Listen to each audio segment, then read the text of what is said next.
सरस्वती नमस्तुभ्यं वरदे कामरूपिणी विद्यारंभं करिष्यामि सिद्धिर्भवतु मे सदा। गौतम गिरवानी माता की जय। सर्वार्थ सिद्धि। सीमा बंद करो, सीमा। सर्वार्थ सिद्धि ग्रंथराज की जय। आचार्य श्री उमा स्वामी आचार्य की जय। पूज्यपाद आचार्य की जय। फूलचंद सिद्धांत शास्त्री की जय। हम लोग सर्वार्थ सिद्धि ग्रंथराज का अध्ययन कर रहे हैं, जो तत्वार्थ सूत्र पर पूज्यपाद आचार्य के द्वारा संस्कृत में लिखी गई टीका है। उसका हिंदी रूपांतर फूलचंद सिद्धांत शास्त्री ने किया है। पहले अध्याय का 8वां सूत्र चल रहा है, जिसमें 8 प्ररूपणाएं हैं, जो धवला जी पुस्तक 4 के परिप्रेक्ष्य में यहाँ पर पूज्यपाद आचार्य ने उसका विवरण किया है, विवक्षा की है। उसका हम लोग स्वाध्याय चल रहा है। उसमें सत्य, संख्या, क्षेत्र, स्पर्शन, काल हो गया है। अंतर प्ररूपणा चल रही है। अंतर प्ररूपणा में मार्गणा चल रही है। मार्गणा में वेद मार्गणा चल रही है। वेद मार्गणा में पुरुष वेद और स्त्री वेद हम लोग पढ़ चुके थे। आज नपुंसक वेद पढ़ेंगे। नपुंसक वेद की संस्कृत हो चुकी थी, हिंदी ले रहे हैं। Lalita ji page number please. सूत्र नहीं पढ़ी ना, पेज नंबर 53। एक बार सूत्र पढ़ रहे हैं। मोक्ष मार्ग से नेतारम वेत्तारम कर्म भूभृता ज्ञातारम विश्व तत्वानां वंदे तद गुण लब्धये। सम्यक दर्शन ज्ञान चारित्राणि मोक्ष मार्ग तत्वार्थ श्रद्धानम सम्यक दर्शनम तन्निसर्गा दधिगमद्वा जीवा जीवा बंध संवर निर्जरा मोक्षास्तत्वम नाम स्थापना द्रव्य भावतस्तन्यासः प्रमाणनयैरधिगमः निर्देश स्वामित्व साधनाधिकरण स्थिति विधानतः सत्संख्या क्षेत्र स्पर्शन कालांतर भावाल बहुत्वेश्च। Page number 53 118 number. नपुंसक वेद वालों में मिथ्या दृष्टि का नाना जीवों की अपेक्षा अंतर नहीं है। नाना जीव मिथ्या दृष्टि हमेशा पाए जाते हैं, क्योंकि एक इंद्री से लेकर के 2 इंद्रिय, 3 इंद्रिय, 4 इंद्रिय, पंचेंद्रिय संगीत तक सभी नपुंसक वेद वाले होते हैं, और सारे नारकी नपुंसक वेद वाले होते हैं। देवों में नपुंसक वेद नहीं होता है। मनुष्य और त्रियंचों में तीनों वेद पाए जाते हैं। एक जीव की अपेक्षा जघन्य अंतर अंतर्मूर्त है। उत्कृष्ट अंतर कुछ कम 33 सागरोपम है। एक जीव की अपेक्षा अंतर्मूर्त कोई क्या नाम है सो किसी और वेद से, वेद में था मरा, नपुंसक वेद में आया अंतर्मूर्त रहा। नपुंसक वेद में था मरा, किसी स्त्री वेद में जन्म लिया अंतर्मूर्त में, फिर उसका मरण होके और फिर वापस नपुंसक वेद में आ गया। तो इस तरह से अंतर्मूर्त काल आ जाता है। उत्कृष्ट अंतर कुछ कम 33 सागरोपम है। 7वें नरक की के विवक्षा से है। कोई पुरुष वेदी, स्त्री वेदी मरण करके 7वें नरक में जन्म लिया। जैसा कि कहा जाता है त्रियंच ही वहां जन्म लेता है, तो त्रियंच भी स्त्री वेदी पुरुष वेदी होता है। कोई भी स्त्री वेदी या पुरुष वेदी तो त्रियंच मर करके और वहां पर 33 स्त्री वेदी, मुझे तो लगता है स्त्री वेदी त्रियंच भी जन्म नहीं लेते होंगे, पुरुष वेदी ही लेते होंगे। वहां पर 33 सागर तक रहा। वहां 33 सागर के बाद निकल करके पुनः क्या नाम है सो त्रियंच में पैदा होता है। तो इस तरह से नपुंसक वेद में कितना अंतर हो जाएगा, मिथ्यात्व गुण स्थान का 33 सागर प्रमाण। साधन सम्यक दृष्टि से लेकर अनिवृत्ति उपशमक तक प्रत्येक गुण स्थान का सामान्योक्त अंतर है, जो हम सभी जानते हैं। साधन सम्यक दर्शन का, मिश्र का, असंयत का, 5वें गुण स्थान का और 5वें से आगे 6ठे, 7वें, 8वें, 9वें का सबका अंतर्मूर्त होता है। तथा दोनों छपकों का अंतर स्त्री वेदियों के समान है। दोनों छपकों का मतलब 8वां गुण स्थान छपक श्रेणी चढ़ने वाला 8वां और नौमा किसके समान है? स्त्री वेदी के समान है। यानी उसका अंतर कितना है? या तो एक समय पढ़ सकता है या वर्ष पृथकत्व, जो हम पहले पढ़ के भी गए थे, कल परसों पढ़े थे, वर्ष पृथकत्व तक अंतर पढ़ सकता है। स्त्री वेदी के समान माने स्त्रियों का जितना स्त्रियों का अंतर बताया गया था। वर्ष पृथकत्व का मतलब 3 से 9 वर्ष। ऐसा हो सकता है कोई पुरुष द्रव्य से स्त्री वेद की बात नहीं है, भाव से स्त्री वेद, नपुंसक वेद अथवा स्त्री वेद की बात है। तो जहां पहले आया था कि स्त्री वेद से यानी भाव स्त्री वेद से 3 से 9 वर्ष तक हो सकता है कोई छपक श्रेणी न चढ़े, तो उसी तरह से नपुंसक के लिए भी आया है कि 3 से 9 वर्ष तक हो सकता है कोई भाव नपुंसक वेद के साथ 8वें 9वें गुणस्थान को प्राप्त नहीं करे। तो इतना अंतर आएगा। अपगत वेद वालों में अनिवृत्ति वादर उपशमक और सूक्ष्म सांप्राय उपशमक का नाना जीवों की अपेक्षा सामान्य युक्त अंतर है। इसका एक 9वें गुण स्थान का और अपगत वेद वालों में अनिवृत्ति वादर उपशमक, जिसका वेद तीनों वेद का जब बंध सत्व विच्छुति हो जाती है उसके बाद अनिवृत्ति वादर कहलाता है। वो उस उपशमक का और सूक्ष्म सांप्राय उपशमक का नाना जीवों की अपेक्षा सामान्य युक्त अंतर है, वही अंतर्मूर्त आएगा। अंतर कैसे बैठेगा कि 9वें गुण स्थान में कोई था, उसके बाद वो 10वें में गया, 11वें में गया, वापस लौट के 9वें में आया, अंतर्मूर्त अंतर हो गया। अथवा 10वें में था, 11वें में गया, 11वें से 10वें में आया। चूंकि उपशमक की बात है, उपशमक नीचे उतरता है तो अंतर आ जाता है। एक जीव की अपेक्षा जघन्य और उत्कृष्ट अंतर अंतर्मुहूर्त है। एक जीव की अपेक्षा कोई 9वें गुण स्थान में है, 10वें में गया, 11वें में गया, अब पुनः वापस 8वें में आया तो अंतर आ गया। तो कहते जघन्य भी और उत्कृष्ट भी कितना अंतर है? अंतर मुहूर्त ही है। उपशांत कषाय का नाना जीवों की अपेक्षा अंतर ओघ के समान है। 11वें गुण स्थान का है, कहते ओघ के समान है। जैसा ओघ का समय है वैसा अंतर्मूर्त समय है, उससे उसका आधा, उससे उसका आधा, जो भी कहा जाता है उतना अंतर है। एक जीव की अपेक्षा अंतर नहीं है, शेष गुण स्थानों का अंतर ओघ के समान है। क्या कह रहे हैं कि एक जीव की अपेक्षा अंतर उपशांत कषाय में एक जीव की अपेक्षा अंतर नहीं है, क्योंकि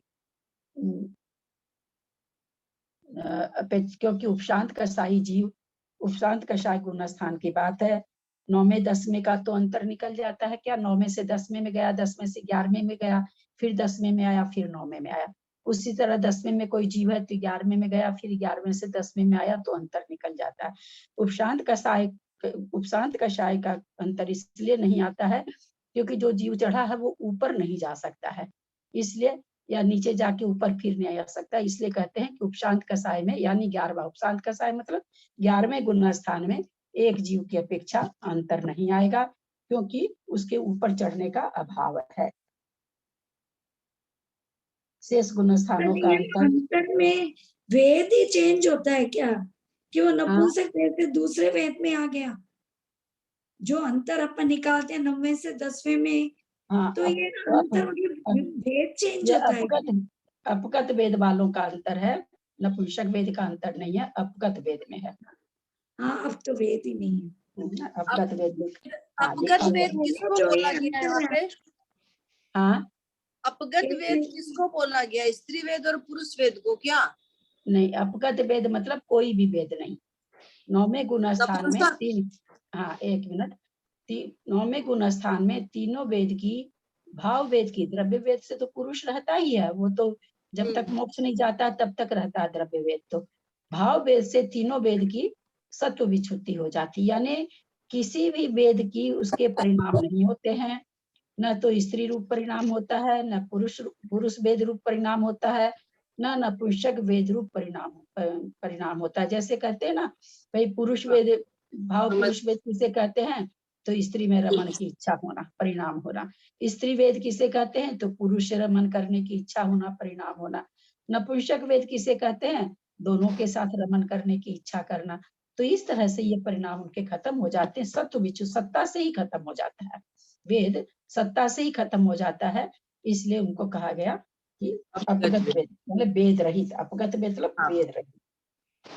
ललिता जी पहले जैसे है ना, ये अनिवृत्ति, उपशमक और इन सब का अंतर जो है, तो ये मतलब वेद चेंज होता है या ये किस हिसाब से होता है? मतलब कई बार कुछ अपगत वेद का नहीं, वेद चेंज अपगत होने का के नहीं लिए बोल रही मैं, उसके पहले पूछ रही हूँ, अपगत के पहले वाले। हाँ, क्या चीज बोलिए? मैं ये हाँ बोल वेद, रही हूँ जैसे हाँ वेद चेंज होता है ना, वेद चेंज होने के हिसाब से है कि वो जैसे नपुंसक से स्त्री वेद में या पुरुष वेद में आ गया, फिर वापस नपुंसक नपुंसक में आया, तो ये अंतर हुआ क्या? नपुंसक वेद से ये वेद बदलना, पहली बात तो देव और नारकियों में तो होता नहीं है। त्रियंचों में है कि भाव वेद, त्रियंचों में शायद बदलता है भाव वेद की, उनमें भी भाव वेद बदलता है, इनमें तो नहीं बदलता। देवों में नारकियों में तो नहीं बदलता, उनका द्रव्य वेद और भाव वेद एक रहता है। ये अंतर हम लोग स्त्रियों मतलब सॉरी मनुष्यों में त्रियंचों में पाया जाता है कि द्रव्य वेद कुछ और रहता है, भाव वेद कुछ और रहता है। तो इन्होंने वही कहा ना ऊपर की मिथ्या दृष्टि में नाना जीवों की अपेक्षा अंतर नहीं है। या तो आप क्या नाम है सो स्त्री से नपुंसक में लाइए, नपुंसक से स्त्री वेद में लाइए और स्त्री वेद में रहा और अंतर्मुक्त के बाद आ गया। मरण करके भी घटा सकते हैं और वेद परिवर्तन करके भी घटा सकते हैं, क्योंकि मिथ्या दृष्टि की बात है ना। मिथ्या दृष्टि जीव तो चारों गति के होते हैं और चारों गति में वेद बदला नहीं जाता है। भाव वेद मनुष्य और त्रियंच में ही बदला। हम लोग का जैसे ना होता है ना, बहुत सारे हम लोग तो खैर बहुत जैसे सामान्य प्राणी हैं, बहुत जो रहते महारानी लक्ष्मीबाई वगैरह जो थी, और भी बहुत बड़े बड़े ऐसे भी पुरुष हुए हैं जिनका पुरुष वेद होते हुए भी और अंदर से बहुत कोमल होते थे। तो इन लोगों के भाव वेद भी बदलता रहता है।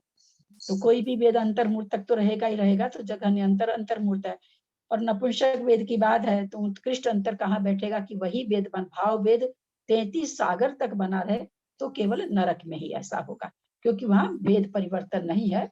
बाकी नपुंसक वेद देवों में होता नहीं है और मनुष्य और त्रियंच में तो 33 सागर की आयु ही नहीं है।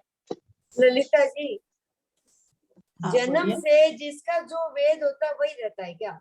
द्रव्य वेद की बात नहीं कर रही हूँ, जन्म से जो भाव वेद होता है उसका वही रहता है क्या हमेशा जीवन भर?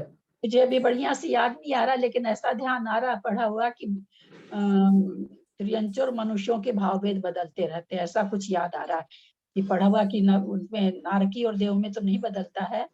ऐसा कुछ पढ़ा, बहुत पहले का पढ़ा हुआ याद आ रहा है, इधर में पढ़े नहीं है। हम देखेंगे इसको, देख करके आप लोग क्योंकि स्त्री वेद पुरुष के जैसे कोई स्त्री वेदी है, कोई पुरुष स्त्री वेदी है, कोई स्त्री पुरुष वेदी है, कोई नपुंसक वेदी, तो ये कंफ्यूजन हो जाता है। इसका कब बदलता है या जन्म से वही रहता है, कुछ पता नहीं चलता। नहीं, वही तो कहना चाह रहे हैं ना कि भाव आप वेद देखिएगा एक ही, भाव वेद एक ही रहता है क्या? पूरा ध्यान में नहीं आ रहा है अभी, सब कहीं पर आया भी नहीं अभी तक के लिए, तो देख के बताना पड़ेगा। बस इतना है कि देव में और नारकियों में वही रहता है, भाव वेद और द्रव्य वेद। नहीं तो ये अंतर निकाल रहे हैं, मतलब तो बदलता ही होगा। अंतर जब आ रहा है नहीं, तो अंतर तो मरण की अपेक्षा भी निकल सकता है ना। कोई पंचेंद्रिय संगी पुरुष वेदी है, मर लब्ध पर्याप्त बन गया, नपुंसक हो गया, है ना। कोई ही पंचेंद्रिय बना, उसमें अंतर्मूर्त रहा और फिर मर के नपुंसक में आ गया। पहले भी नपुंसक में था, फिर नपुंसक में आ गया अंतर्मूर्त के बाद, तो अंतर्मूर्त आ जाएगा, तो मरण की अपेक्षा भी घट जाएगा। और जीवन की अपेक्षा, मतलब जीवन की अपेक्षा क्या घटेगा फिर?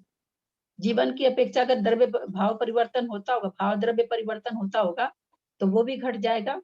कि ये कोई नपुंसक वेदी भाव से नपुंसक वेदी था और अभी वो पुरुष वेद का उदय आ गया उसको, और पुरुष वेद में अंतर्मूर्त काल रहा, फिर वापस नपुंसक वेद में आ गया, तो अंतर्मूर्त हो गया नपुंसक वेद वो का। तो इसका मतलब बदलता ही है वेद। अभी जैसे कुसुम भाभी बोल रही है ना कि कहा जिंदगी एक ही वेद रहता है क्या, मैं उस अपेक्षा से पूछ रही हूँ। हाँ, तो उसकी अपेक्षा से तो तो हमने कुसुम जी को उत्तर दिया। तो भाई एक इंद्री से लेके पंचेंद्री संगीत तक तो कोई मतलब ही नहीं है। द्रव्य से भी भाव से भी नपुंसक है वो तो।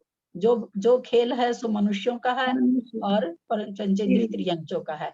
तो वही मैं कही ना कि मुझको ये याद नहीं आ रहा, मेरा पढ़ा हुआ था, लेकिन कोई 15 साल पहले पढ़ी थी जनन सिद्धांत कोश में। अब मुझे याद नहीं है उसके बारे में, तो बिना ऐसे अचानक से बोलूंगी, गलत भी हो सकता है। इतने दिन की पढ़ी हुई चीज याद नहीं है, तो इसलिए बता नहीं पाऊंगी कि मनुष्यों का त्रियंचों का भाव भेद बदलता, मेरे जहां तक हमको ध्यान है बदलता रहता है, फिर भी देखे बिना मैं कन्फर्म नहीं बोल सकती हूँ। ललिता जी, ये जो भाव बदलने की बात है ना, जैसा मोस्टली पिक्चरों में और में जो गे वगैरह जो देख, मतलब कि जैसा कि पता चलता है, तो इनका बचपन से ही, अब ये शास्त्रों की बात पता नहीं है, बचपन से ही उनका वो चेंज ही रहता है भाव। हो सकता है मैं गलत हूँ, पर उनका बचपन से ही चेंज ही रहता है। अब ऐसा है, कह तो रहे हैं कि आपको, जैसे आप कहते हैं ना भाई, भाव से स्त्री वेदी पुरुष वेदी है, भाव से स्त्री वेदी छपक श्रेणी मान सकता है, नपुंसक वेदी छपक श्रेणी मान सकता है, और द्रव्य वेद पुरुष होना चाहिए। तो इस हिसाब से लगता तो है कि वेद नहीं चेंज होना चाहिए, लेकिन फिर भी है ना, फिर भी देखे भाव बिना। वेद की बात कर रही हूँ कि भाव वेद जो हाँ, बचपन में जैसे ही वो थोड़ी सी उनकी एज बढ़ती है, थोड़ा समझ आती है या उनकी इंद्रियां काम करती है, तब से जैसा कि जितना भी अभी तक पढ़ने सुनने में आया है, उनके वो बचपन से ही उनके भाव, जैसे कोई पुरुष है तो उनकी स्त्री के वेद भी हो सकता है, कोई स्त्री है वो पुरुष वेद, या फिर कोई, तो ऐसा लगता है, मे भी हो सकता है कि मेरे को पूरा पता नहीं, पर सुनने में तो यही आया कि बचपन से ही होता है। तो पाया जाता है ना, मनुष्यों में त्रियंचों में ही पाया जाता है। वो तो कह ही रहे हैं कि दोनों में पाया जाता है। रहा भाव वेद परिवर्तन की बात यहाँ पर पूछ रहे हैं कि जैसे कोई पुरुष वेद है और उसका भाव से स्त्री वेद है, तो क्या जन्म से लेके मरण तक उसका स्त्री भाव से स्त्री वेद ही रहेगा क्या? प्रश्न ये है। तो जिस हिसाब से श्रेणी चढ़ रहे हैं, तो श्रेणी में तो कोई वेद बदल नहीं जाएगा, उस हिसाब से लगता है कि रहना चाहिए एक ही। लेकिन फिर भी वही कहना चाह रहे हैं कि कंफर्म हम इस पर कह नहीं सकते हैं, एक बार मेरे को देखना पड़ेगा, बिना देखे कह नहीं सकते हैं ये बात। कषाय मार्गना संस्कृत पढ़नी है, उस दिन नहीं हुई थी, पढ़िए, कौन पढ़ते हैं?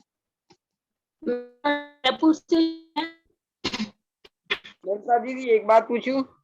हाँ हाँ, बोलिए ना। जैसे मतलब किसी पुरुष की एकदम मीठी आवाज, स्त्री जैसी आवाज होती है, किसी की पुरुष जैसी आवाज होती है, जैसे मेरी मोटी आवाज है, तो वो भी पुरुष वेद के अंदर आएगा कि दुस्वर के अंदर आएगा? ऐसे तो सुस्वर दुस्वर में आना चाहिए, लेकिन कोई भी प्रकृति का हम लोग हमेशा मत, जैसे साता वेदनी वगैरह, किसी भी प्रकृति ने, किसी भी प्रकृति का फल एक प्रकृति से नहीं साधा जाता, उसमें कई चीज मिली होती है। मुख्यता से कह देते हैं कि यह चीज है, पर उसमें कई चीज मिली, कई प्रकृतियों का फल उसमें मिला होता है। जैसे आप कह रहे हैं कि बहुत मीठा स्वर होना, भाई स्त्रियों का होना चाहिए, स्त्रियों का बहुत कैसा हो जाना, पुरुषों का पुरुष की जैसी आवाज होना, कहते हैं इसकी आवाज देखो एकदम पुरुष जैसी आवाज है, किसी की आवाज सुन के हम लोग कहते हैं एकदम पुरुष जैसी आवाज है। तो ये कुछ देखियो, जितने ये हिंजड़े होते हैं इनकी आवाज देखिए एकदम बिल्कुल अलग होती है ना, स्त्री पुरुष से बिल्कुल अलग होती है इनकी आवाज, अलग होती है। हाँ, तो इससे वेद से उस आवाज में फर्क पड़ता होगा जरूर, लेकिन सुस्वर ललिता जी, इसका क्या कारण है? जैसे कोई कोई आदमी होता है ना, वे छोटी छोटी बात पर लेडीज के जैसे रोने लग जाता है, और कोई लेडीज होती है वो एकदम बोल्ड होती है। बोल्ड होती है, सही वही है। तो भाव वेद की बात है ना, इसीलिए हाँ। तो द्रव्य वेद काम नहीं करता है, भाव वेद काम करता है। जितनी भी हमारी संवेदनाएं है, जितनी भी हमारी सोच है, हमारे सोच में कठोरपना है, बहुत कोमलपना है, ये भाव वेद का, ये भाव वेद के कारण होता है। जैसा भाव वेद होता है वैसा स्वभाव होता है, ये पूरा का पूरा भाव वेद है एकदम। और कोई कोई लड़के हैं ना, वो चोटी बनाते हैं, चोटी अब कितना फैशन चल रहा है। वो नपुंसक बनने वाले हैं जो ऐसा करते हैं, वो नपुंसक वेद है, क्योंकि नपुंसक वेद भी रह सकता है ना उदय में, वो नपुंसक वेद है।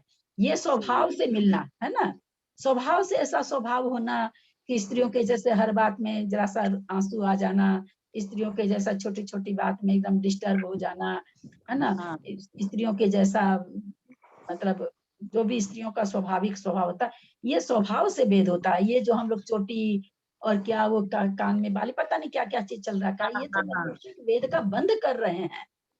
ये उदय की बात नहीं, ये बंद कर रहे हैं, नपुंसक वेद का तीव्र बंद कर रहे हैं। चलिए पढ़िए, संस्कृत पढ़िए। कोई लोग है ना दीदी, प्रणाम, कोई लोग ऐसे ना लेडीज जैसे चलते हैं, उनकी चाल डाल भी बहुत मिलती है औरतों के समान, तो भाव स्त्रीवेद होगा है ना दीदी? हाँ, स्त्रीवेद चाल डाल उनकी बिल्कुल लेडीज जैसी होती है, बहुत से लोग ऐसे हैं। हाँ, बहुत लोग सब तरह का। देखा, मनुष्य और त्रियंच में होता ही है। त्रियंचों का तो पता नहीं चलता अपने लोग को, है ना, और मनुष्यों का अपने लोग को पता चलता है। 2 जगह वेद मनुष्य पाया जाता है कि भाव वेद कुछ, द्रव्य वेद कुछ, बाकी देवनागरी में नहीं पाया जाता है। मैं पढ़ूं ललिता जी? हाँ पढ़िए। 119 से पढ़ना ना।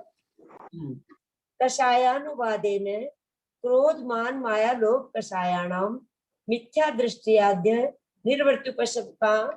निर्वर्त्युपशम कांतानां मनोयोगिवत् द्वयो छपकयोर नाना जीवापेक्षया जगन्ने नेकः समय उत्कर्षेण संवत्सरः सातिरेकः केवल लोभस्य सूक्ष्म सांप्रायोपशमकस्य नाना जीवापेक्षया सामान्यवत् एक जीवं प्रतिनास्त्यन्तरं छपकस्य तस्य सामान्यवत् अकषायेषु उपशान्तकषायस्य नाना जीवापेक्षया सामान्यवत् एक जीवं प्रतिनास्त्यन्तरं शेषाणां त्रयाणां सामान्यवत्।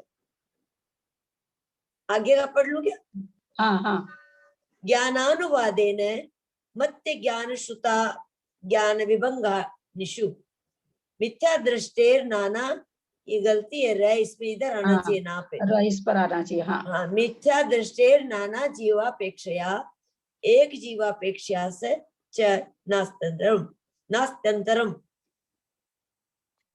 साधारण सम्यक दृष्टेर नाना, इसमें भी गलत है, जीवापेक्षया सामान्यवत् एक जीवं प्रति नास्त्यंतरम अभिनिबोधिक श्रुतावधि ज्ञानेषु असंयत सम्यक दृष्टेर नाना जीवापेक्षया नास्त्यंतरम एक जीवं प्रति जगन्ने नांतर मुहूर्त है उत्कर्षेण पूर्व कोटि देशोना संहिता संयतस्य नाना जीवापेक्षया नास्त्यंतरम एक जीवं प्रति जगन्ने नांतर मुहूर्त है उत्कर्षेण षष्ठी सागरोपमाणी सातिरेकाणी प्रमत्ता प्रमत्तयोर नाना जीवापेक्षया नास्त्यंतरम एक जीवं प्रति जगन्ने नांतर मुहूर्त है उत्कर्षेण त्रयस्त्रिंशत् सागरोपमाणी सातिरेकाणी चतुर्णामुपशमकानां नाना जीवापेक्षया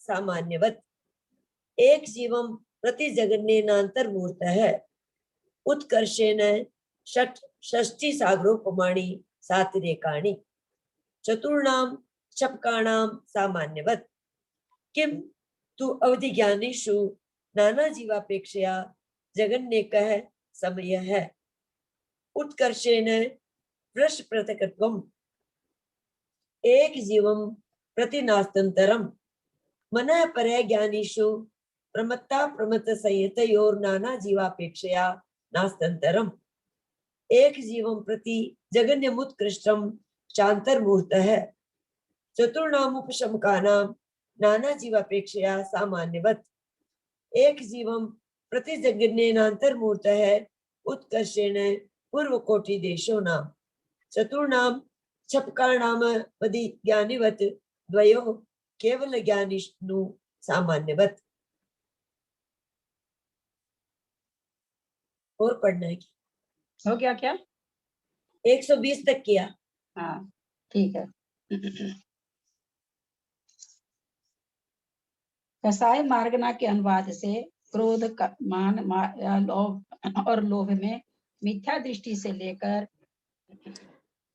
अनिवृत्ति बादर उपशमक तक प्रत्येक गुण स्थान का अंतर मनोयोगियों के समान है। मनोयोगी का समान ऐसा क्यों लिख दिया? मनोयोगी का समान, योग कोई भी अंतर्मुहूर्त के पहले नहीं बदलता है और ऐसा होना मुश्किल रहता है कि एक योग में जैसे कोई घटाना चाहे कि मनोयोग में चौथा गुण स्थान था और फिर तीसरा में आया, फिर वापस चौथा में आया, तब तक मनोयोग चलता रहेगा, ऐसा संभव नहीं है।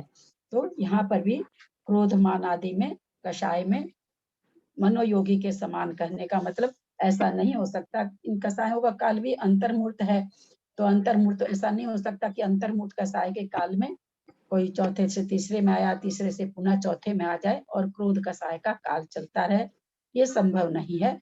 इसलिए कह रहे हैं कि प्रत्येक गुण स्थान का अंतर मनोयोगियों के समान है।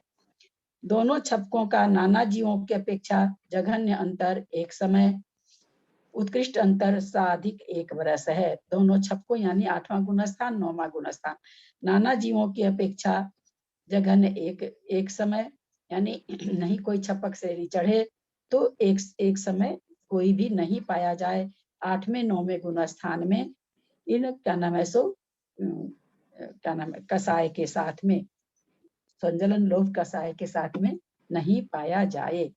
अथवा उत्कृष्ट अंतर साधिक एक वर्ष है। एक वर्ष ऐसा भी हो सकता है कि कोई 8वें 9वें गुण स्थान में और इन कषायों के साथ न पाया जाए, उसके बाद पाया जाए। लोभ कषाय में यहाँ तक चारों कषाय, यहाँ तक सत्ता में चारों कषाय चल रही है। 9वें गुण स्थान में कषायों का अंत होता है। नाना जीवों की अपेक्षा दोनों छप नहीं, लोभ कषाय में ललिता भाभी, आप हाँ। बोल रहे कि फिर कसाय नहीं पाई जाए, ऐसा होता है, तो ये तो कसाय तो चलती है ना, संजलन लोभ भी जैसे चलता है। कषाय का अंतर बता रहे हैं, संजलन का तो उदय चल रहा है, संजलन का उदय चल रहा है, तब संजलन क्रोध मान माया लोभ, तो हाँ, तो वो कसाय तो हुई ना। हाँ, तो वही नहीं, किसी एक कषाय का उत्कृष्ट अंतर, एक कषाय का अंतर निकाल रहे हैं, है ना, सारी कषाय का अंतर नहीं निकाल रहे हैं, एक कषाय का अंतर। वहां तक तो कषाय है ही ना, 10वें गुण स्थान तक है कषाय, तो इसीलिए 10वें का अलग से बता रहे हैं। लोभ कषाय में सूक्ष्म सांप्रदायिक उपशमक का नाना जीवों के अपेक्षा अंतर ओक के समान है, वही अंतर्मूर्त होगा। एक जीव की अपेक्षा अंतर नहीं है। क्योंकि अंतर क्यों नहीं है? सूक्ष्म सांप्रदाय के बाद 11वें गुण स्थान में आएगा, फिर 10वें में आएगा, तब अंतर आएगा। तो 11वें में तो कषाय है ही नहीं, तो वहां तो कषाय रहित जीव हो गया, तो इसलिए अंतर एक जीव की अपेक्षा अंतर नहीं बनेगा। सूक्ष्म लोभ वाले छपक का अंतर ओग के समान है। किसका है नीचे ना, इसमें तो नहीं, इतना बारीक अक्षर है, बाप रे बाप, नजर ही दौड़ाते रह जाते हैं।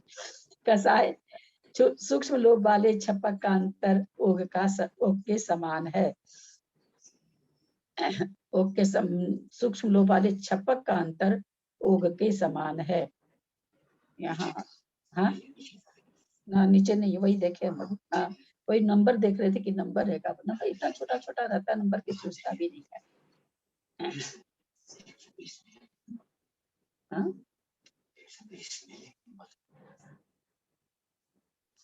ये उपशमक का लिखे, यहाँ पर उपशमक लोभ कषाय, 1 मिनट, क्या लिखे, हाँ दोनों छपकों का ही लिखे हम, कहीं दोनों छपक का अंतर है। दोनों छपक का अंतर यहाँ पर ऐसे बैठेगा कि एक समय तक हो सकता है कोई भी 8वें गुण स्थान में नहीं आए, अथवा अधिक 1 वर्ष तक कोई भी 8वें गुण स्थान को प्राप्त नहीं हो। उसी तरह से एक समय तक 9वें गुण स्थान में छपक की बात है, छपक नीचे तो आएगा नहीं वापस, छपक की बात चल रही है। मैंने उपशमक इसको पढ़ लिया था, मतलब मन में मैं उपशमक सोच ली थी। और कोई भी ऐसा नहीं हो कि छपक श्रेणी चढ़े, इन चारों कषायों के होते हुए 1 वर्ष उसका अंतर पड़ सकता है। लोभ कषाय में सूक्ष्म सांप्रदायिक उपशमक का नाना जीवों की अपेक्षा अंतर ओक के समान है, एक जीव की अपेक्षा अंतर नहीं है। सूक्ष्म लोभ वाले छपक का अंतर ओक के समान है।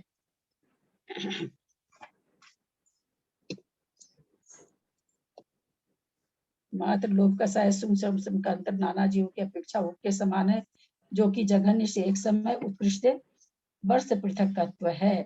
यानी एक समय तक कोई उपशम श्रेणी में नहीं आए, एक समय के लिए 10वें गुण स्थान को कोई उपशमक प्राप्त नहीं करे, या अधिक से अधिक नाना जीवों की अपेक्षा है, अथवा उत्कृष्ट से वर्ष पृथकत्व जो कि उपशम श्रेणी, उपशमक का अपने लोग सांतर मार्गना में जान चुके हैं कि वर्ष पृथकत्व उसका काल है अंतर में, तो वर्ष पृथकत्व तक कोई नहीं पाया जाए इसमें जीव।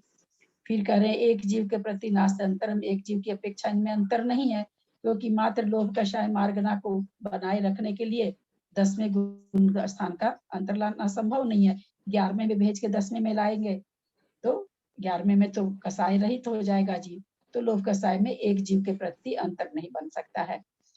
और सूक्ष्म लोभ वाले छपक का अंतर ओघ के समान है, जघन्य अंतर एक समय, उत्कृष्ट अंतर नाना जीवों के पीछे चश्मा उतर गया लगता है।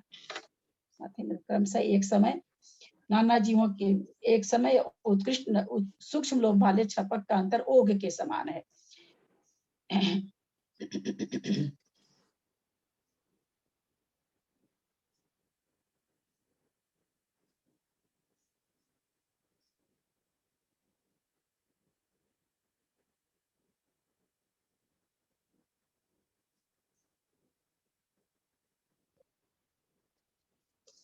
इसमें जो दिया अंतर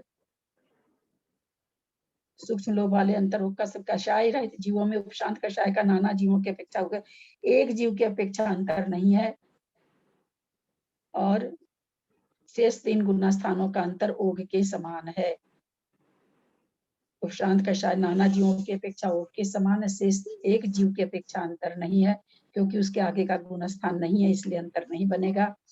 शेष 3 गुण स्थानों का अंतर ओघ के समान है, शेष 3 गुण स्थान उपशांत कषाय का 8, 9, 10 उसका गुण स्थान के समान ऊपर से चढ़ाना फिर नीचे लाना, तो इस तरह से उसका अंतर आ जाता है उपशांत कषाय उपशम श्रेणी में। छपक का तो अंतर आता नहीं। शेष 3 में तो 12, 13, 14 नहीं होगा क्या? हाँ, इसमें शेष 3 तो 12, 13, 14 गुण स्थान हुआ ना, उपशांत कषाय के बाद वाले होंगे ना। आपने शायद 8, 9, 10 बोला। उपशांत वाले 12 में जाएंगे कैसे? नहीं, उपशांत वाले नहीं, शेष 3 गुण स्थानों का अंतर ओघ के समान है, तो शेष 3 12वें, 13वें, 14वें के लिए आया। नहीं तो 12वें आ नहीं सकता ना, वहाँ कसाय नहीं ना है। हाँ हाँ 8, हाँ नहीं ठीक है, उनको समझ में वो तो वहाँ पर कसाय नहीं ना है, इसलिए उन गुण स्थानों को नहीं आना चाहिए कसाई वाले गुण स्थान की बात। वो तो फिर अगर वैसा रहता ना तो अकसाई लिखते इसमें। हाँ देखिए, हमको लगता है ना संस्कृत में लिखे हैं यहाँ पर। 1 मिनट संस्कृत देख रही हूँ, 1 मिनट। उत्कर्ष संबंध साथी रेखा लेवल नाना जीव अक्षिप सामान्य मत एक जीवन प्रति स्नान छपकश से सामान्य मत अकसायेसु, यहाँ अकसायेसु शब्द आएगा। है तो सही, कसाई रहित जीवा, अकसाय नहीं लिख के कसाई रहित, ठीक है। कसाय रहित जीवों में हाँ आया है, नीचे भी आया, ठीक है लिखा हुआ, कसाय रहित लिखा इन्होंने, कसाई नहीं लिख करके कसाय रहित लिखने से ध्यान नहीं गया। उपशांत कसाय नाना जीवों का तब 12, 13, 14 ही आएगा। कसाय रहित की बात आ गई तो 12, 13, 14 ही आएगा। एक जीवों की अपेक्षा अंतर नहीं है, शेष 3 गुना स्थानों का अंतर ओघ के समान है। तो यहाँ अंतर नाना जीवों की अपेक्षा निकलेगा, एक जीव की अपेक्षा अंतर निकलेगा ही नहीं। एक जीव तो जो जा रहा है सो थोड़ी लौट के नाना जीवों की अपेक्षा अंतर आ जाएगा। ज्ञान मार्गना के अनुवाद से मति ज्ञानी, श्रुत ज्ञानी, विभंग ज्ञानियों में मिथ्या दृष्टि का नाना जीवों और एक अपेक्षा के जीव की अपेक्षा अंतर नहीं है। मिथ्या दृष्टि कही रहता है मति ज्ञान, श्रुत ज्ञान और विभंग ज्ञान। सासाधन सम्यक दृष्टि का नाना जीवों की अपेक्षा अंतर ओघ के समान है, क्यों यहाँ भी तीनों अज्ञान ही है, एक जीव की अपेक्षा अंतर नहीं है। अभिनिबोधिक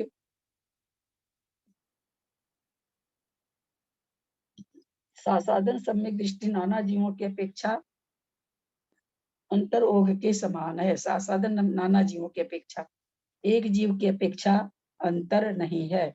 ज्ञान मार्गना के हिसाब से चल रहा है, ठीक है।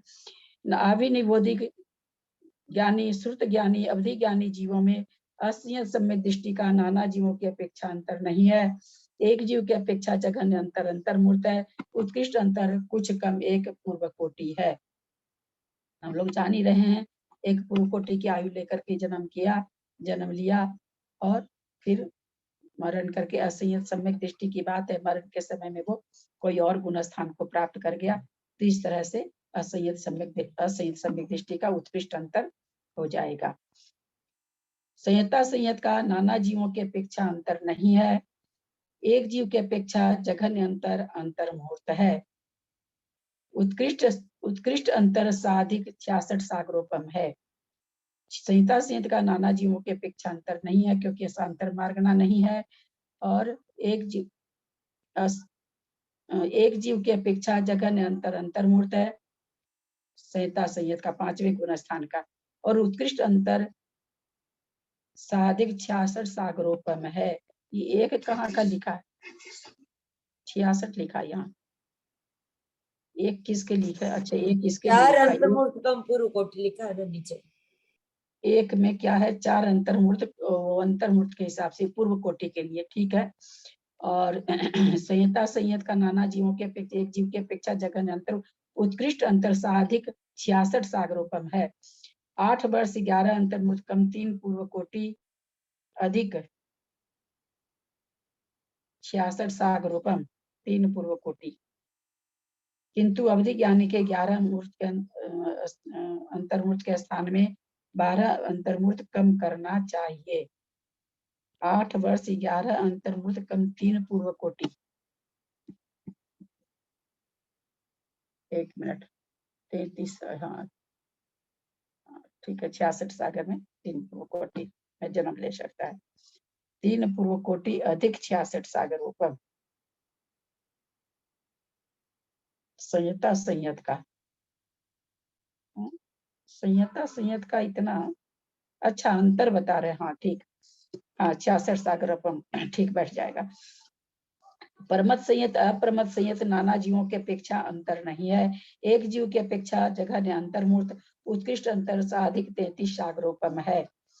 संयता परमत संयत अप्रमत संयत साधिक 33 सागर सर्वार्थ सिद्धि की आयु के हिसाब से है।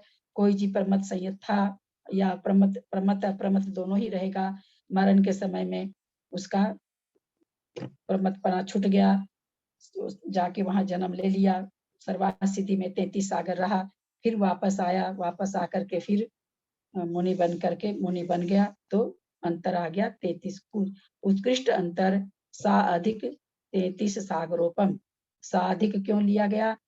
क्योंकि सागर 33 सागर तक रह करके जब वो आएगा तो संयम को धारण करेगा, तो इसलिए कुछ अधिक 33 सागर तक उसका अंतर बैठ जाएगा। संयता संयत का, प्रमत संयत का और अप्रमत संयत का, क्योंकि आकर के जन्म लेगा, उसके बाद ही वो 8 वर्ष अंतर्मूर्त के बाद ही मुनि बन पाएगा, और तब प्रमत संयत या अप्रमत संयत जीव कहलाएगा। एक जीव की अपेक्षा जघन्य अंतर्मूर्त, हाँ ये तो हो गया। चारों उपशमकों का नाना जीवों की अपेक्षा अंतर ओघ के समान है। एक जीव की अपेक्षा जघन्य अंतर अंतर्मूर्त उत्कृष्ट अंतर साधिक 66 सागरोपम है। 3 या 4 पूर्व कोटि अधिक 66 सागरोपम, किंतु इनमें से चारों उपशमकों के क्रम से 26, 24, 22, 20 अंतर्मूर्त तथा 8 वर्ष कम कर देना चाहिए। अवधि ज्ञानी दूसरा है। तो चारों उपशमकों का जीव अंतर्मूर्त के समान है। एक जीव के अपेक्षा अंतर्मूर्त तो होता ही है, 8 में से 9 में गया, 9 में से 10 में से 11 में जाके पुनः 8 में आया, अथवा 9 में से 10 में 11 में गया, पुनः 10 में से 9 में आया। इस तरह से चारों उपशमकों का जघन्य अंतर अंतर्मूर्त आ जाएगा। उत्कृष्ट अंतर 66 सागर है। कुछ अधिक के लिए कह रहे हैं 4 पूर्व कोटि। ऐसा क्यों कहे? क्योंकि 4 बार उपशम श्रेणी चढ़ सकता है। पूर्व कोटि की आयु ले लेकर के 5वें काल के लोग तो चढ़ते नहीं है, चौथे काल के लोग चढ़ते हैं। चौथे काल में पूर्व कोटि की आयु होती है, तो पूर्व कोटि की आयु ले लेकर के जन्मा 4 बार उपशम श्रेणी चढ़ सकता है। इसलिए उन्होंने कह दिया कि 4 मतलब पूर्व कोटि अधिक 66 सागरोपम। 66 सागर का छायोपशमिक का काल है, हम सभी जानते हैं। छायोपशमिक का काल बिना अंतर पड़े एक बार मिश्र गुण स्थान में जाके वापस 66 सागर रहना, वो अलग विवक्षा है। ऐसे 66 सागर तक कोई जीव रह सकता है। तो क्षय उपशम के साथ वो रहा और इस उसका इतना काल बन जाएगा। उत्कृष्ट अंतर 66 सागर सागरोपम है। वापस वो कब चढ़ेगा? इतना समय बीतने के बाद। बाप रे बाप, कितना लंबा काल है। चारों छपकों का अंतर ओघ के समान है, किंतु अवधि ज्ञानियों में नाना जीवों की अपेक्षा जगह ने अंतर। ये नियम है चतुर्थ काल में पूर्व कोटि की आयु इसलिए 4 बार चढ़ सकता है क्या? नहीं नहीं, जैसे अपने अपने यहाँ तो जीवन काल में चढ़ता है। हम ये पूरे कहें 5वें काल में तो कोई श्रेणी चढ़ता नहीं है, चौथे में ही चढ़ता है, इसलिए पूर्व कोटि यहाँ पर लिख रहे हैं, वो कह रहे हैं, वो बोले हम, क्योंकि चौथे काल की आयु तो पूर्व कोटि की होती है। कम ज्यादा भी होती होगी, पर पूर्व कोटि की उत्कृष्ट से आयु तो होती है ना, तो उसी के लिए कह रहे हैं। और अपना ये विवेचन अभी सब संख्या में तो आया नहीं है, सब संख्या में आया, और हाँ अभी तो अपने बहुत पीछे हैं उसमें तो। किंतु दीदी ऐसा लेंगे कि जब भी चढ़ेगा चतुर्थ काल में ही चढ़ेगा, तो पूर्व कोटि की ही आयु रहेगी उससे, ऐसा ले सकते हैं ना? हाँ, पूर्व कोटि की आयु रहेगी। मतलब छोटी आयु भी रहती होगी, पूर्व उसमें है आयु का तो, जैसे है ना भाई, अशाश्वत जो भोग भूमि है, शाश्वत भोग भूमि की क्या है? उत्कृष्ट आयु जो है वही जघन्य आयु है, 3 पल्ले 2 पल्ले 1 पल्ले, जो शाश्वत भोग भूमि है।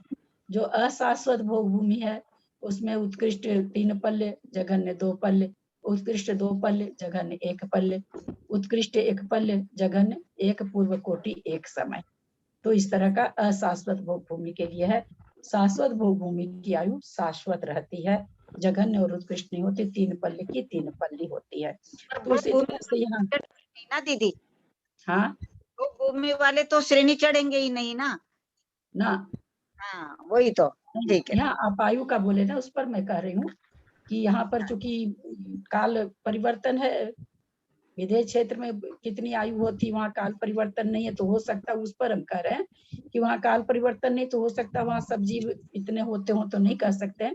पर अपने यहाँ तो काल परिवर्तन है, तो सबकी ही पूर्व कोटि की आयु होती है, मतलब ये कहा नहीं जा सकता है। जघन्य भी होगी वहाँ की, अपने भरत एरावत क्षेत्र में जघन्य और उत्कृष्ट होगी पूर्व कोटि की, जघन्य भी होगी, कितनी है सो मुझे अभी याद नहीं है, होने चाहिए जघन्य भी, क्योंकि काल परिवर्तन रहता है वहां पर, जघन्य और उत्कृष्ट आयु होती है। चारों छपकों का अंतर वो के समान है, किंतु अवधि ज्ञानियों में नाना जीवों की अपेक्षा जघन्य अंतर एक समय, उत्कृष्ट अंतर वर्ष पृथकत्व है। अवधि ज्ञानी प्रायः बहुत ही कम होते हैं, इसलिए इतना अंतर बन जाता है। अवधि ज्ञानी बहुत कहते हैं बहुत कम होते हैं, इसलिए यहाँ ये बहुत कम बता रहे हैं। संख्या की परिवर्तना में तो बहुत ही भैया भी पढ़ाए थे, बहुत ही जीव बता रहे थे। अवधि ज्ञानी विभंग अवधि ज्ञानी तो खैर है ही बहुत ज्यादा, किंतु अवधि ज्ञानी जीवों में नाना जीवों की अपेक्षा अंतर एक समय और उत्कृष्ट अंतर वर्ष पृथकत्व है। वर्ष पृथकत्व मतलब 3 से 9 वर्ष तक, यानी किसी का अवधि ज्ञान छूट जाए तो फिर वो नहीं, नाना जीवों की अपेक्षा, नाना जीवों की अपेक्षा है, इसलिए 3 से 9 वर्ष तक कोई जीव न पाए जाएं अवधि ज्ञान में, और कम से कम एक समय के लिए नहीं पाए जाएं कोई भी जीव। एक जीव की अपेक्षा अंतर नहीं है, एक जीव की अपेक्षा अवधि ज्ञानी में कहते हैं अंतर नहीं है। ऐसा नहीं होता कि एक अभी अवधि ज्ञानी था और तुरंत विभंगावधि बन गया, तुरंत अवधि ज्ञानी बन गया, ऐसा नहीं। ऐसा क्योंकि विभंग मनुष्य का जो त्रियंच का जो विभंग अवधि ज्ञान है, वो अवधि ज्ञान तो बहुत दिन तक रह सकता है, विभंग अवधि ज्ञान जरूर अंतर्मुख तक रहता है, और बाकी अवधि ज्ञान तो, अवधि ज्ञान की तो सबकी अलग अलग सीमा है। ऐसा नहीं कि अंतर्मुख प्रमाण रहता है, ऐसा कोई इनका नहीं आता है। मना प्रिय ज्ञानियों में प्रमथ संयत अप्रमथ संयत का नाना जीवों की अपेक्षा अंतर नहीं है, यानी हमेशा पाए जाएंगे। एक जीव की अपेक्षा जघन्य और उत्कृष्ट अंतर अंतर मुहूर्त है। उपसम श्रेणी और प्रमथ अप्रमथ का काल अंतर मुहूर्त होने से मना प्रिय ज्ञानी प्रमथ अप्रमथ का जघन्य और उत्कृष्ट अंतर अंतर मुहूर्त बन जाता है। एक जीव की अपेक्षा जघन्य और उत्कृष्ट अंतर अंतर मुहूर्त है। चश्मा से दर्द हो रहा माथे में। आपका तो नहीं है।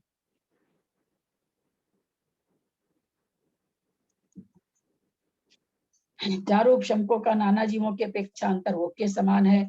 एक जीव की अपेक्षा जघन्य अंतर अंतर्भूत है। चारों उपशमकों का एक जीव की अपेक्षा जघन्य अंतर अंतर्मूर्त है। उत्कृष्ट अंतर एक पूर्व कुछ कम एक पूर्व कोटि है। 8 वर्ष और 12 अंतर्मूर्त कम एक पूर्व कोटि। क्या चीज में घटा रहे हैं ये? मन प्रिय ज्ञान में, यानी कोई एक पूर्व कोटि की कुछ कम एक पूर्व कोटि। एक पूर्व कोटि के पहले था वो आयु में मना प्रिय ज्ञान था, वापस मना प्रिय जैसे ही जन्म लिया 8 वर्ष एक अंतर्मुक्त उसको मना प्रिय ज्ञान हो गया। 6 उपशम सम्यक दर्शन सा वापस छूट गया, वापस वो आयु के अंत में फिर पुनः मना प्रिय ज्ञान को प्राप्त कर लिया। ऐसा यहाँ पर घटेगा। चारों छप्पों का अंतर अवधि ज्ञानियों के समान है। चारों छप्पों का अंतर अवधि ज्ञानियों के समान है। दोनों केवलियों का अंतर ओघ के समान है। दोनों केवलियों का अंतर वही अधिक से अधिक 6 महीना और जघन्य से 1 समय, जो केवल ज्ञान पढ़ने का जो अंतर है वही अंतर होगा ओघ के समान। संयम मार्गना, संयम मार्गना संस्कृत पढ़े, कौन पढ़ेंगे?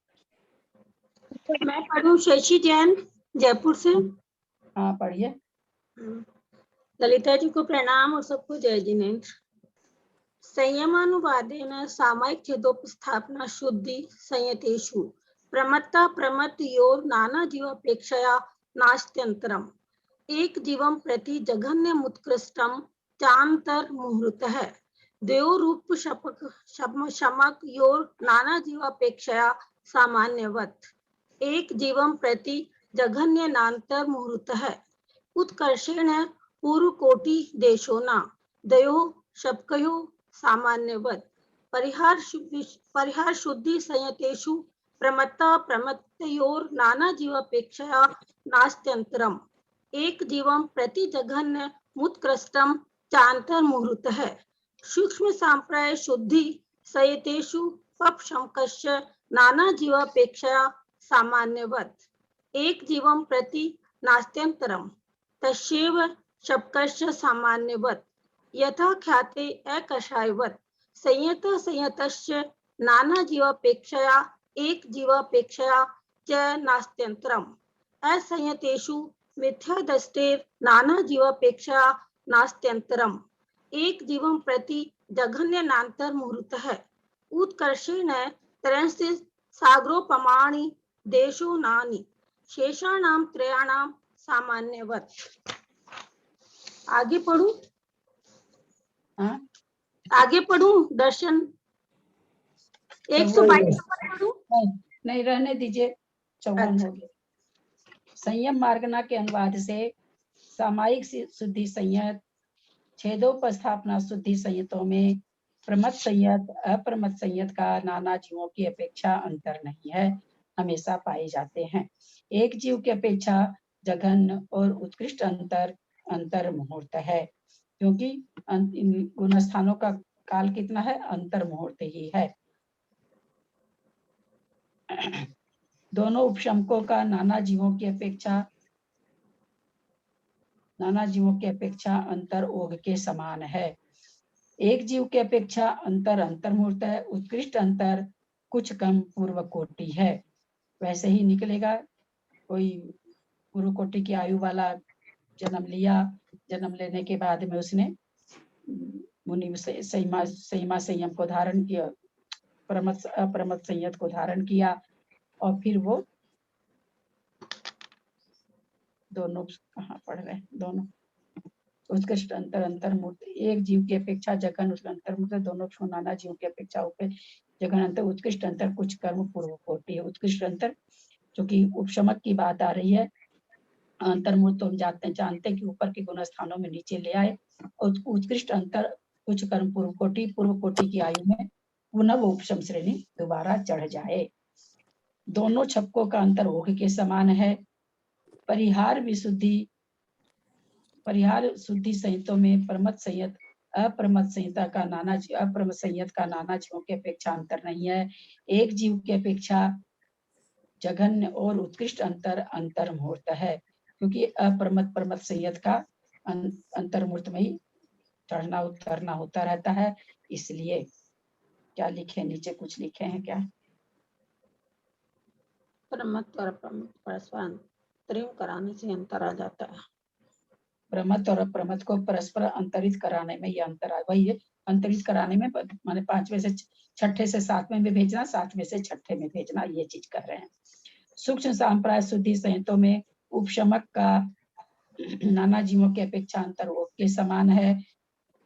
11वें में जाएगा, 11वें से 10वें में आएगा। सब नाना जीवों की अपेक्षा अंतर ओक के समान है, एक जीव की अपेक्षा अंतर नहीं है। सूक्ष्म सांप्राय शुद्धि संहितों में उपशमक का तथा उसी सूक्ष्म सांप्राय छपक का अंतर ओग के समान है।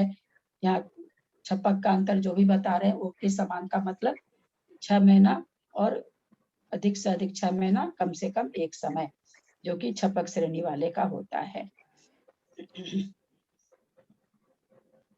यथाख्यात में यहाँ पर सूक्ष्म सांप्राय शुद्धि संहितों में उपशमक का नाना जीवों की अपेक्षा अंतर हो के समय एक जीव की अपेक्षा अंतर नहीं है, इसलिए नहीं बनेगा कि सूक्ष्म सांप्राय जो संयम है वो 10वें गुण स्थान में ही पाया जाता है। इसलिए अगर एक जीव 10वें गुण स्थान में है, अगर वो 11वें में गया तो सूक्ष्म सांप्राय संयम उसका छूट जाएगा, इसलिए एक जीव की अपेक्षा यह अंतर नहीं बनेगा। उसी सूक्ष्म सांप्राय छपक का अंतर ओग के समान है, या तो 6 महीना या 1 समय। यथाख्यात में अंतर कसाय रहित जीवों के समान है। यथाख्यात संयम, क्योंकि संयम मार्गना चल रही है इसलिए संयम को लेके वर्णन कर रहे हैं। यथाख्यात में जो कसाय रहित जीवों का जो समय है वही अंतर है। जैसे 12वें का अंतर मूर्त है, यथाख्यात में 11वें से तो ऊपर जाता नहीं है, तो इनका अंतर क्या, कसाई रहित जीवों का जो अंतर होता है वही अंतर होगा। संहिता संयत का नाना जीव और एक जीव की अपेक्षा अंतर नहीं है। संहिता संयत 5वां गुणस्थान देश संयम का नाना जीव और एक जीव की अपेक्षा अंतर नहीं है, यानी हमेशा पाए जाते हैं। असंयतों में मिथ्या दृष्टि का नाना जीव के एक जीव की अपेक्षा अंतर क्यों नहीं बताए भाई? एक जीव की अपेक्षा तो अंतर है संहिता संयत में, एक जीव की अपेक्षा तो अंतर बनना चाहिए, कैसे नहीं बताए?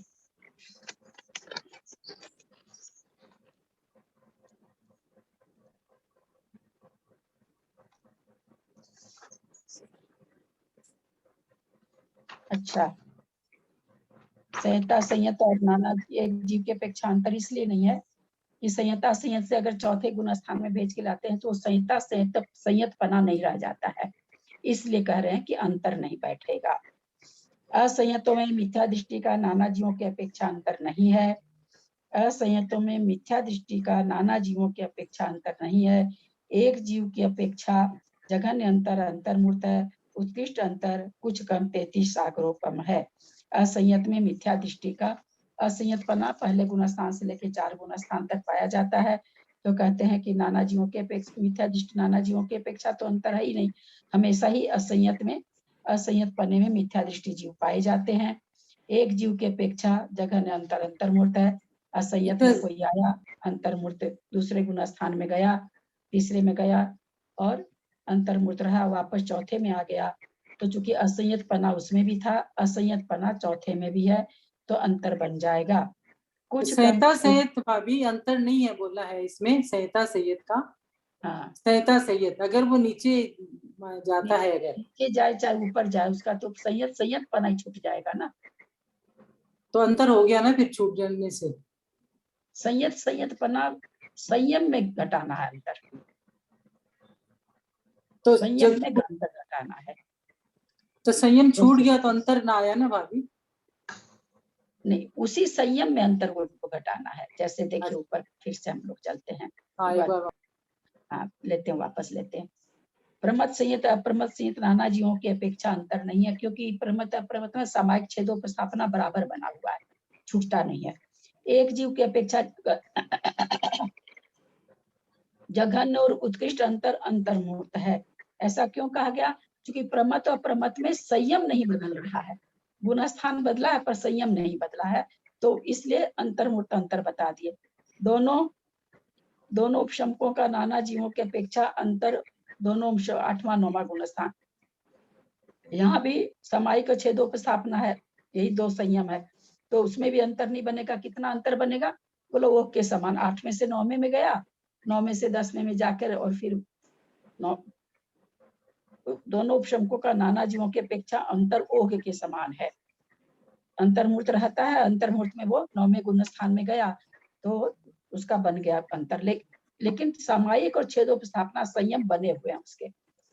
एक जीव की अपेक्षा जघन्य अंतर्मूर्त कुछ कम अंतर पूर्व कोटि है। किसका? उपशमक का ना। हाँ, दोनों उपशम को नाना जीवों के अपेक्षा, एक जीव की अपेक्षा जघन्य अंतर्मूर्त है, उसके उत्कृष्ट अंतर कुछ कम एक पूर्व कोटि है। एक पूर्व कोटि अपूर्वकरण, उत्कृष्ट अंतर निवृत्तिकरण। तो ये जो अंतर कर रहे हैं, ये अपूर्वकरण गुण स्थान वगैरह का अंतर कर रहे हैं। क्योंकि गुण स्थान छूट जाएगा इसलिए वो अंतर हो जाएगा। और आपका यहाँ पर ये कहना कि संहिता संयत का भी तो वही चीज है ना, कि गुण स्थान छूट जाए तो अंतर बन जाएगा। जैसे संहिता संयत का अपने लोग कहते हैं ना भाई कि जन्म लेते ही संहिता संयत बना, फिर पूर्व कोटि तक मिथ्यात्व में रहा, या चौथे गुण स्थान में रहा, फिर संयत बना, संयम को धारण कर लिया, तो एक पूर्व कोटि उसका अंतर बैठना चाहिए।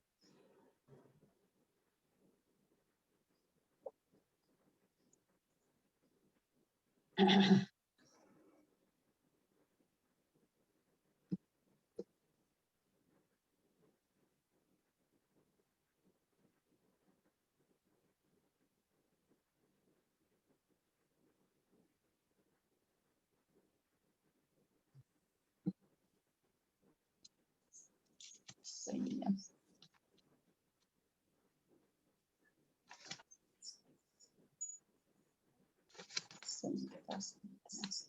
संहिता सुख नाना जीवों की अपेक्षा एक जीव की अपेक्षा अंतर नहीं है। ये तो यही कह रहे, यह सुगम है क्योंकि अंतर लाने पर मार्गणा का विनाश हो जाता है। संहिता संयत मार्गणा ही खत्म हो जाती है। और यहाँ क्या है कि वो संयम मार्गणा बनी हुई है, इनका मतलब कारण यही दिया इसमें कि मार्गणा का ही विनाश हो जाता है। यानी फिर उनका छूटा नहीं, मतलब गुण स्थान बदली हुआ लेकिन हाँ, संयम नहीं छूटा। और यहाँ पर तो संयम ही छूट जाएगा। और फिर इसका क्या दिया है? असंयतों में, असंयत का लिखा है क्या? असंयत का उत्कृष्ट अंतर, एक अनादि मिथ्या दृष्टि जीव तीनों करण करके अर्धपुद्गल परिवर्तन के प्रारंभ समय में प्रथमोपम सम्यक को प्राप्त हुआ। उपसम सम्यक के काल में 6 आवली शेष रहने पर सासाधन गुण स्थान को प्राप्त हुआ, अंतर प्रारंभ हुआ। असंयत सम्यक दृष्टि का अंत में असंयत सम्यक दृष्टि हुआ, अंतर समाप्त, अनंतानुबंधी का विषय योजन करके विश्राम ले दर्शन मोक्ष करके विश्राम ले प्रमथ संयत हुआ, हुआ। इसके आगे 6 अंतर्मुक्त 15 अर्धपुद्गल परावर्तन काल असंयत सम्यक दृष्टि का। वही तो हम कहे कि यहाँ पर असंयत सम्यक दृष्टि में भी हाँ 33 सागरूपम दिया, यहाँ उत्कृष्ट अंतर अर्धपुद्गल परावर्तन दिया है। वो लिख दिया नीचे, यह अंतर 7वें नरक में प्राप्त होता है। ऐसे तो इसका अंतर अर्धपुद्गल परावर्तन है, इसमें अर्धपुद्गल सब संख्या में अर्धपुद्गल परावर्तन दिया है। शेष 3 गुण स्थानों का अंतर ओघ के समान है। शेष 3 गुण स्थान तीसरा, दूसरा और पहला।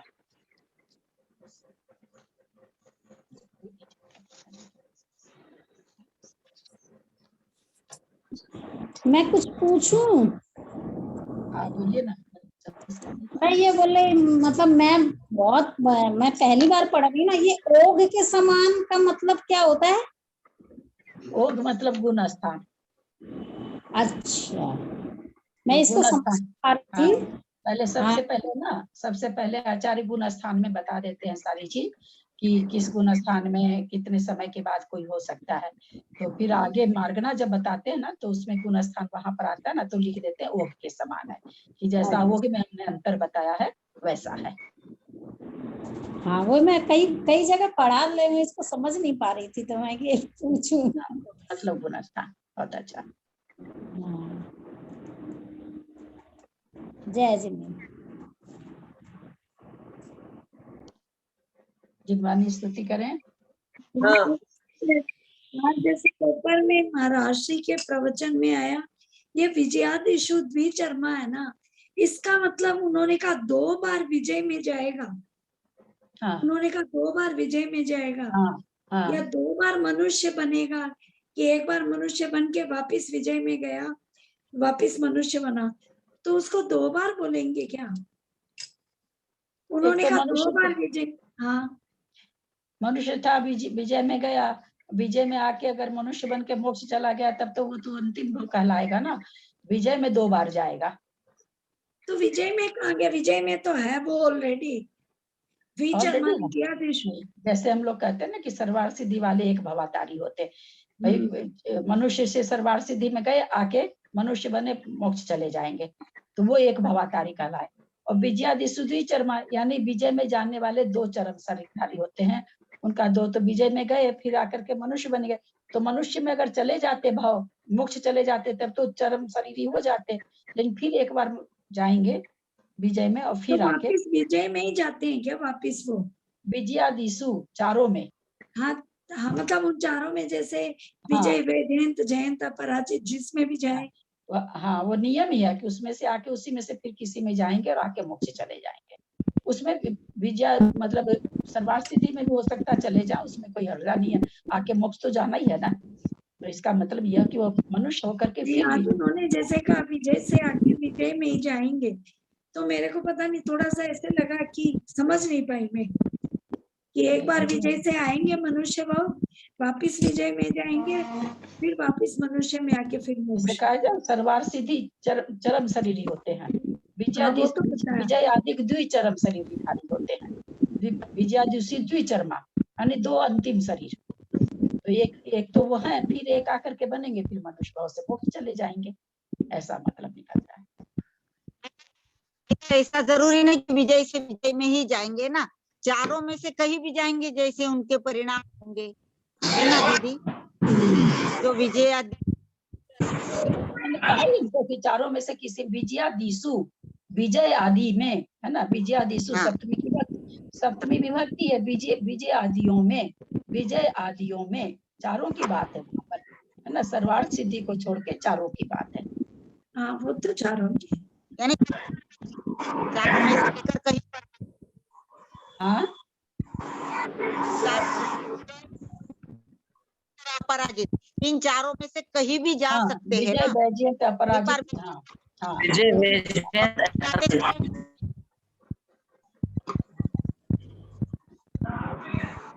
एक कल हमारे मेरा बेटा ने निर्जल तेला किया है। हाँ क्या?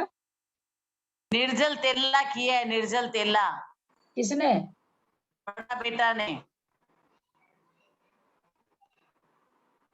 तेला किया है बिना पानी का। हाँ हाँ कौन? मेरा बड़ा वाला बेटा ने। अच्छा तो तेला छोटी वाली बहू के आज 4 है। अच्छा बधाई हो भाई, बहुत अनुमोदना है। बहुत बहुत अनुमोदना। तभी तो बड़ी वाली बहू गुवाहाटी है, अभी छोटी वाली बहू के 4 है। वाह, ये जो आप लोग सब बहुत करते हैं भाई धन्यवाद। तपस्वी बैठे हैं, सब तपस्वी बैठे हैं।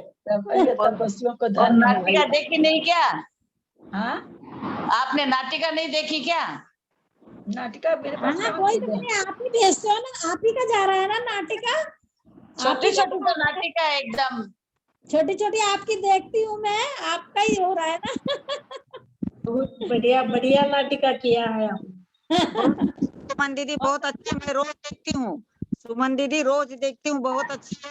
आपके बहू बेटे मैं भी देखती हूँ, बहुत इस अच्छा। बार मंदिर में प्रोग्राम नहीं हो रहे थे ना पिछली बार भी, तब हम लोगों ने एकदम 1.5-2 घंटा में बना ली 10 नाटिका। पूरी